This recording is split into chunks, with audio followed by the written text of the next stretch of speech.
ముచ్చట చెప్పాలి. బీఆర్ఎస్ కు సినిమా ముందుంది. మున్సిపల్ ఎన్నికల ట్రైలర్ మాత్రమే. ప్రత్యామ్నాయం లేక కాంగ్రెస్ కు ఓట్లు.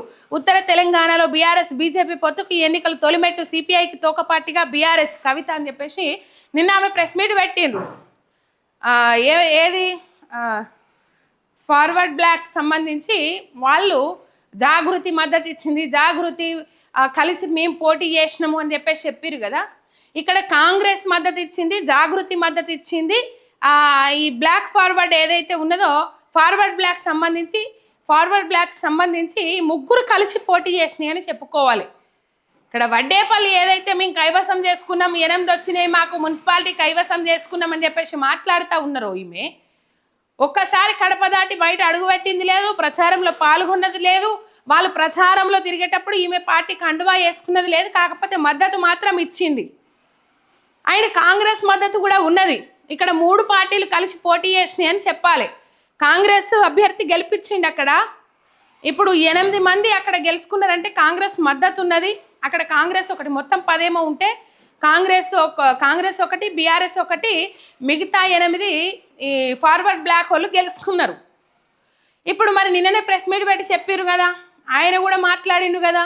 అంత తూచు అసలు వడ్డేపల్లి శ్రీనివాస్ చెప్పినట్లు కవితకు దీనికి సంబంధం లేదు అని చెప్పేసి కొన్ని వార్తలు వైరల్ అయితే అంత తూచు మేము కలిసే పోటీ చేసినామని నిన్ననే ప్రెస్ మీట్ పెట్టి చెప్పారు కదా. మరి చెప్పినాక పొద్దుకే పోయి ఎందుకు ముఖ్యమంత్రి నివాసంలో ఈ ఫార్వర్డ్ బ్లాక్ నుంచి గెలిచిన 8 మంది కౌన్సిలర్లు ఎవరైతే ఉంటారో వాళ్ళు పోయి ఎందుకు రేవంత్ రెడ్డిని కలిసి నేను మీకు మద్దతు ఇస్తున్నా అని చెప్పిండ్రు?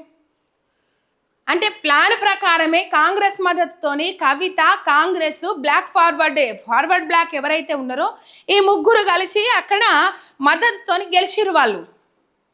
వాస్తవానికి నిజామాబాద్ లెక్కలు తీసుకోవాలి, అక్కయ్య తీసుకోవాలంటే ఇలా నిజామాబాద్లో బీఆర్ఎస్ పార్టీకి కనీసము పాపం ప్రియారిటీ లేకుండా పోయింది.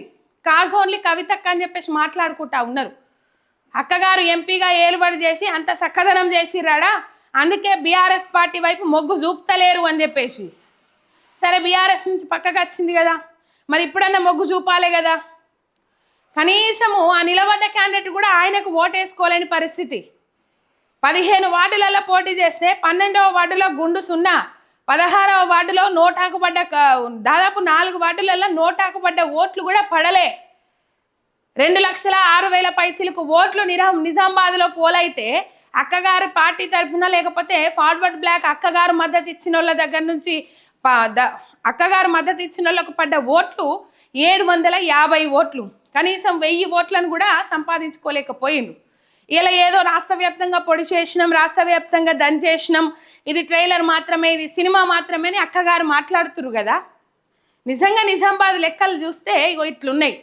అసలు లెక్కలను దాచిపెట్టి బీఆర్ఎస్ పార్టీ ఇట్లయింది, బీఆర్ఎస్ పార్టీ అట్లయింది, బీఆర్ఎస్ పార్టీ ఒక పార్టీ లెక్క తయారైంది అని చెప్పేసి ఇట్లా మాట్లాడుతూ ఉన్నారు ఆమె. ఇక్కడ ప్లాన్ ఏంటంటే కాంగ్రెస్ సపోర్ట్తో గెలిచిరు, అంతకుమించి ఏమీ లేదల్లా.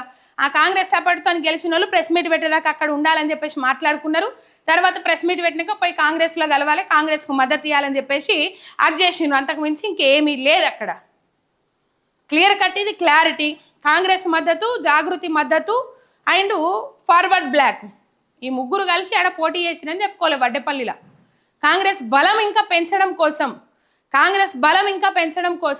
అక్కడ కాంగ్రెస్ జర తక్కువ, కాంగ్రెస్ బలం పెంచడం కోసం ఈ ప్లాన్ వేసి ఫార్వర్డ్ బ్లాక్ నుంచి బరిలోకి దింపి వెనక నుంచి మొత్తం కాంగ్రెస్ సపోర్ట్ చేసి అక్కగారు సపోర్ట్ చేసి ఆ 8 మందిని గెలిపించిన తర్వాత ఆ 8 మంది వచ్చి చల్లగా సాగు కబురు చల్లగా అన్నట్లు ఇది ముందు డిసైడ్ అయిన ముచ్చట్నే.